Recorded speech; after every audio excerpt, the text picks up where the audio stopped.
Island of Redemption.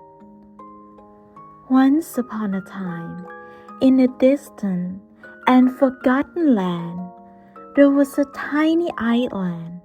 It was surrounded by endless oceans, its shores caressed by the gentle waves, and its sky painted with the most vibrant hues of blue.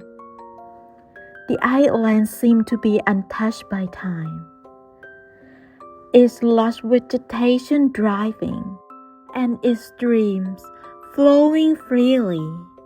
It was a place of serenity, a sanctuary of those who sought solace and tranquility. The island was home to a lonely man named Christain, who had chosen to be secluded life, to find inner peace, and to atone for his past sins. He spent his days meditating, praying, and tending to the garden that he had carefully cultivated.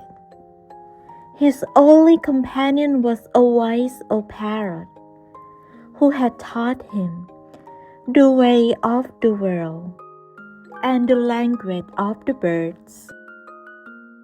One day, as Christain walking along the beach, he noticed a strange object floating in the water. Curiosity getting the better of him, he waded out to retrieve it.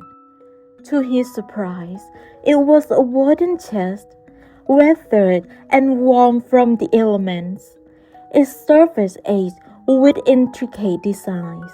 Christain brought it back to his hut and, using the tools he had fashioned from wood and stone, managed to pry it open. Inside, he found a single piece of parchment, folded neatly and secured with a wax seal.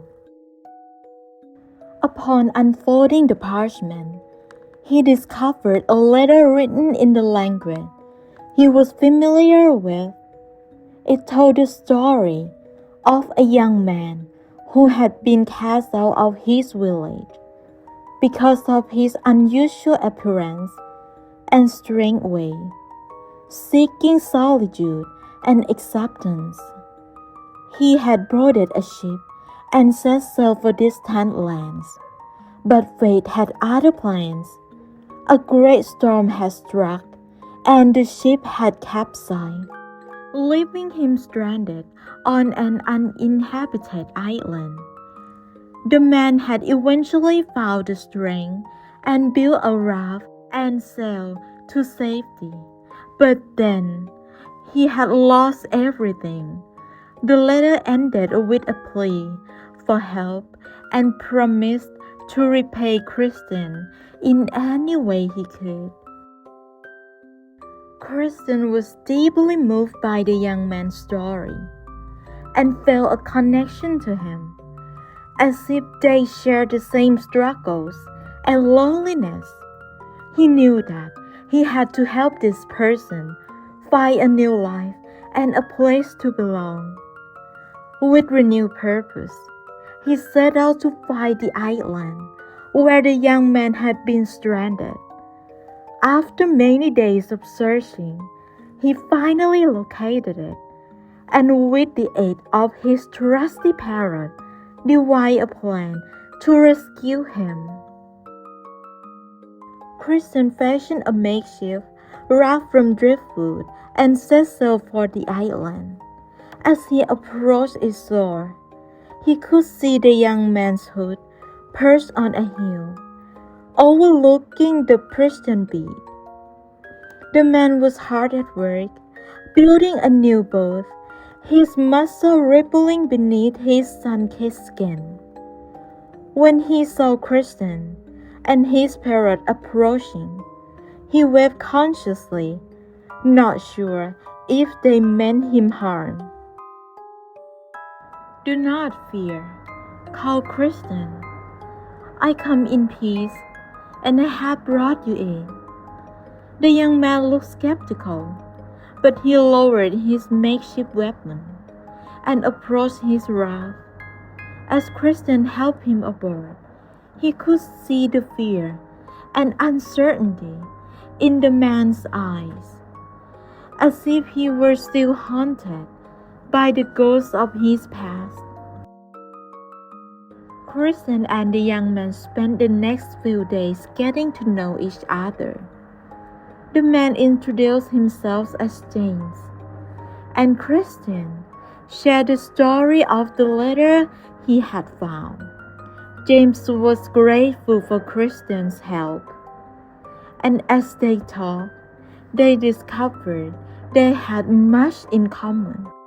They both sought solitude and acceptance, and they both had found it in each other. Christain invited James to stay with him on the tiny island, and together they worked to rebuild James' boat. And as they worked, they shared stories of their past and their hopes for the future. Christain taught James about plants and animals on the island, and James taught Christain the ways of the sea.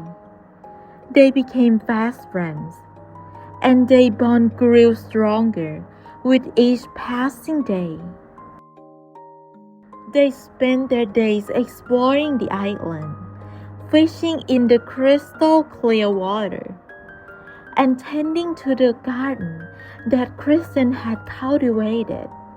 At night, they would sit by the fire, roasting fish and marshmallows, and gazing up at the stars. James decided to stay here because he found friendship that he never had before. He discovered that his life had never been so happy until now.